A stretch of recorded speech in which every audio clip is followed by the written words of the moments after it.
একটা মুখ্যমন্ত্রীর শুধু দলের নয়, রাজ্যের, এটা আপনাকে আমি বুঝিয়ে দিয়ে গেলাম, শিখিয়ে দিয়ে গেলাম।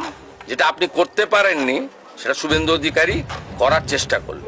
তিনি অভিযোগ করছিলেন তাকে নাকি মারার চেষ্টা হয়েছে ইত্যাদি ইত্যাদি।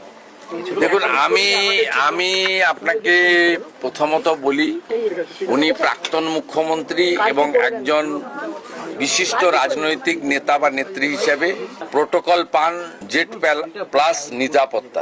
আমাদের সরকার আসার পরে উনার নিরাপত্তা তুলে নেওয়া হয়নি। উনি যেখানে খুশি যেতে পারেন, কিন্তু যেখানে পুলিশ মনে করে বা 163 থাকে সেখানে রেস্টেন করা হয়। যদিও আমার এই 3 মাস সময়কালে বারুইপুরে 163 ছিল, 4 জনকে অ্যালাউ করা হয়েছে, আমাকে 104 বার হাইকোর্টে যেতে হয়েছে। উনি এসব জ্ঞান না দিলেই ভালো। উনাকে আমি পরামর্শ দিতে পারি না, বয়সে বড়। মুখ্যমন্ত্রী হিসেবে অনুরোধ করব, আপনি প্রপারলি ডাইরেক্টর অফ সিকিউরিটিকে,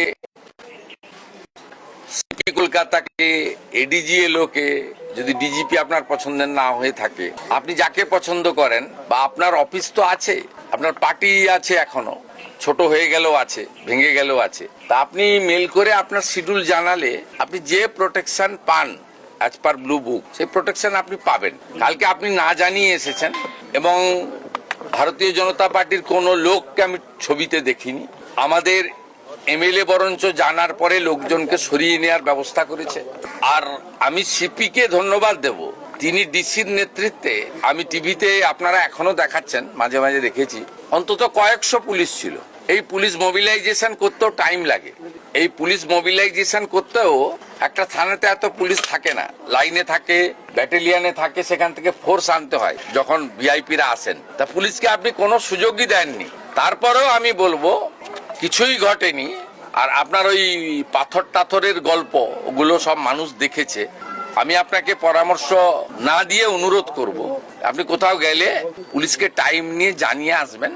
যতটুকু ব্যবস্থা করার পুলিশ করবে, এবং আপনার যদি কোনো লোক থাকে তার সঙ্গে লিয়াজো করেই করবে। আপনি যেখানে খুশি যেতে পারেন, কিন্তু আপনি 15 বছরে 315 জন বিজেপি কর্মীকে খুন করেছেন। এর সাথে অভয়ার মতো ইনসিডেন্ট অসংখ্য। আপনি কোথাও একবারও কোনো আপনার অপোজিট থটের লোকের বাড়িতে গিয়ে সহানুভূতি দেখিয়েছেন এ উদাহরণ নেই। আপনার সময়ে রাজবংশী যুবক মৃত্যুঞ্জয় বর্মনকে এএসআই মোয়াজ্জেম হোসেন কালিয়াগঞ্জে মাঝরাতে বুকে গুলি করে খুন করেছে। আপনি মৃত্যুঞ্জয় বর্মনের পরিবারের পাশে দাঁড়াননি, কিন্তু আপনার দলের কর্মী এবং আপনার দলের কর্মী স্ত্রী, যিনি তৃণমূল কংগ্রেসের এখানকার কাউন্সিলর, তার বাড়িতে রাজ্যের মুখ্যমন্ত্রী হাই লেভেল টিম নিয়ে এসে পরিবার যা যা চেয়েছে প্রাথমিকভাবে সেটা পূরণ করার মধ্য দিয়ে একটা মুখ্যমন্ত্রীর শুধু দলের নয়, রাজ্যের, এটা আপনাকে আমি বুঝিয়ে দিয়ে গেলাম, শিখিয়ে দিয়ে গেলাম। যেটা আপনি করতে পারেননি সেটা শুভেন্দু অধিকারী করার চেষ্টা করলো।